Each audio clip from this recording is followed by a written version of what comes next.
से वेट कर रही हूँ यार, मेरा बंदा नहीं आया अभी तक। बोला था पिक्चर दिखाने लेके जाएगा, स्टार्टिंग मिक्स कराएगा। I tell you. अर्ज किया है कि अगर सफेद साड़ी में तुम लाल बिंदी लगा के आ जाओ तो माँ कसम एम्बुलेंस लगोगी। मिस्टर एम्बुलेंस, पता होता पहले तुम आने वाले हो यहाँ पे तो फिर मैं अपने घर पे जाके वेट करती। अरे तो मैं आपके पीछे पीछे आपके घर पे आ जाता। मैं ना किसी लुक्खे को अपने घर में नहीं आने देती। अरे तो अर्ज किया है मेरी जान, अर्ज किया है कि चोरी छुपके से मुझे अपने घर पे छुपा लो और कोई देख ना ले, इसलिए खिड़की के बाहर एक झाड़ लगा लो। यार ये अपने थके हुए एकदम पकाऊ जोक बोल बोल के तुम थक नहीं जाते? ठीक है, तो आपके लिए एक और चीज पेश कर देता हूँ। तो डेविड जी,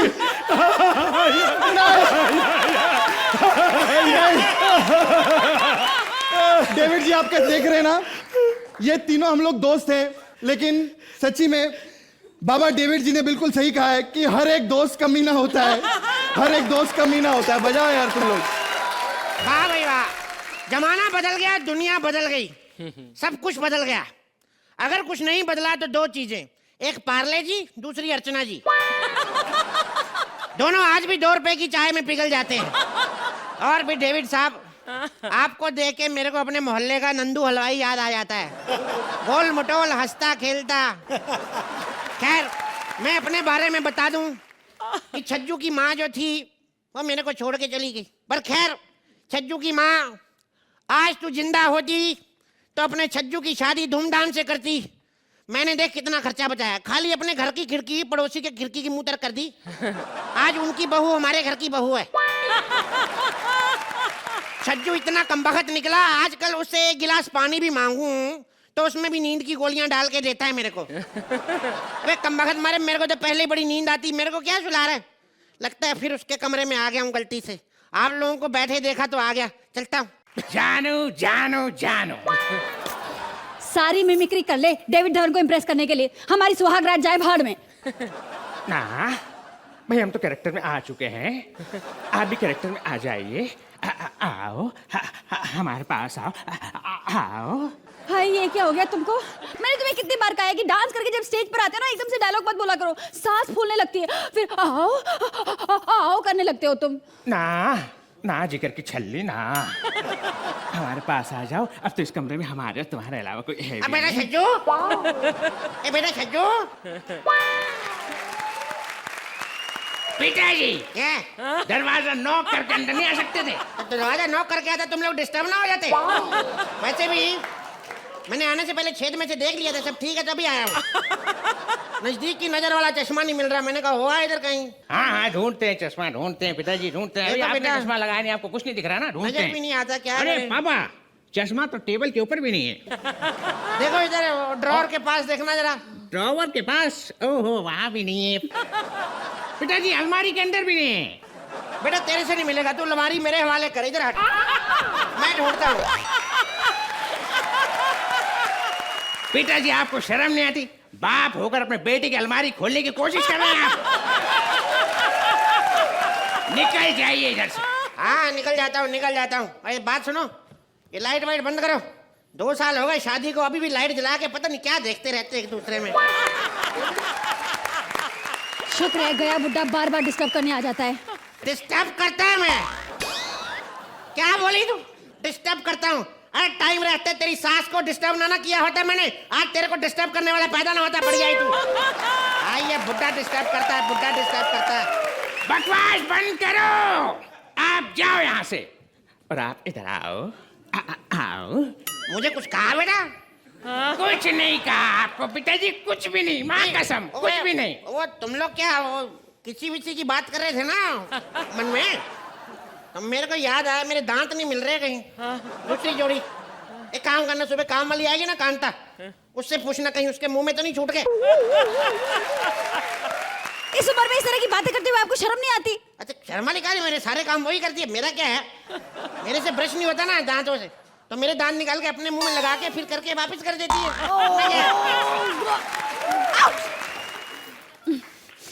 बुड्ढे, ये रहे तुम्हारे दांत, संभालो इन्हें। अच्छा सुनो, उधर देखना तुम्हारी अम्मा की नाइटी पड़ी होगी, देना जरा। अब तुम अम्मा की नाइटी के साथ क्या करोगे? अम्मा तो रही नहीं।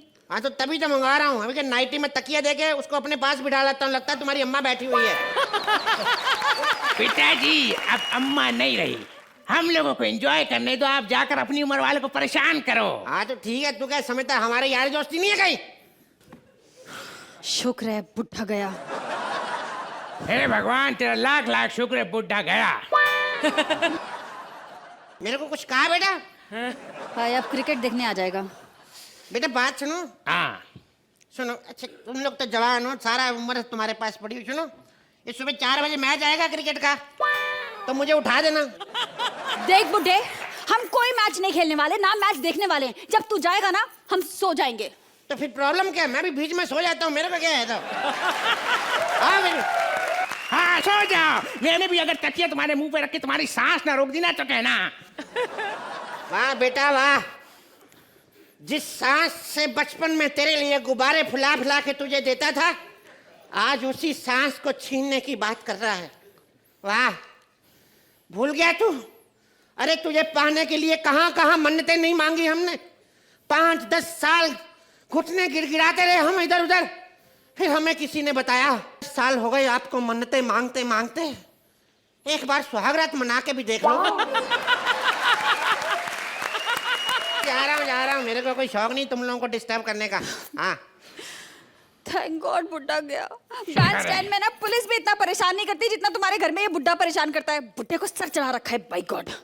अभी बुड्ढा बोलेगा छज्जू।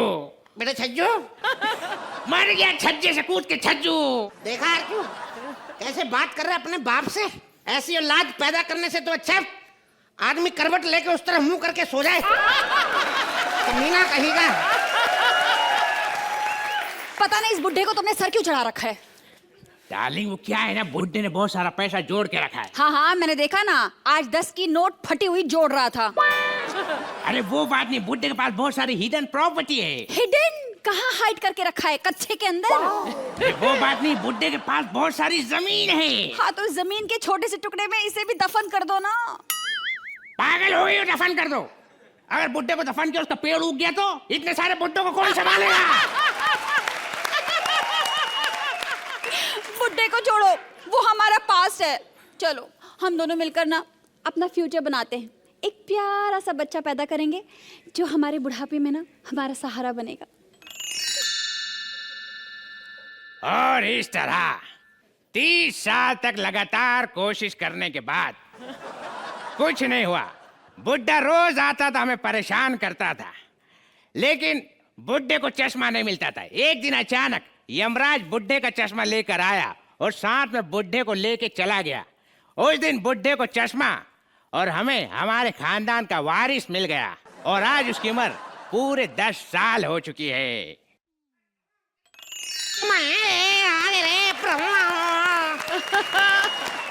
ये मेरे दादू हैं, दादू मेरे दादू बिल्कुल मेरे पे गए। ये मेरा बाप है। फोटो देखो कैसे खिंचाई, इसको यकीन ही नहीं था कि इसके साथ फोटो खिंचा रही है। Hello David uncle, how are you? बहुत बढ़िया। डेविड अंकल, आप फिल्म की प्रमोशन करने आए ना? मेरे को बताया आपकी फिल्म बड़ी हिट होएगी, सुपर हिट होएगी। एक बात बताओ डेविड अंकल, जितने भी लोगों को लेके आप फिल्में बनाते हो, दूसरों के बच्चों को, हीरो नंबर 1, कुल्ली नंबर 1, बीवी नंबर 1, जोड़ी नंबर 1, अपने बच्चे की बारी आई तो स्टूडेंट ऑफ द ईयर। वाह! आपको पता है आज ना मेरी फ्रेंड आने वाली है सित्तू घर पे, कोई है भी नहीं है, होमवर्क करने का मजा आ जाएगा। पप्पू पप्पू पप्पू तुम कैसे हो? बैठो जीतू, बैठो बैठो जीतू, बैठो बैठो। तुम बड़े सही टाइम पे आए हो, घर पे कोई भी नहीं है। चलो पढ़ाई शुरू करते हैं। अरे ये कौन सी पढ़ाई है जो डर डर के चुपके में करते हैं? तुम्हें नहीं समझ में आएगी, मैं लड़का हूँ ना, मेरे को पता है, बड़ा मजा आता है। कोई घर पे ना हो, पढ़ाई करो।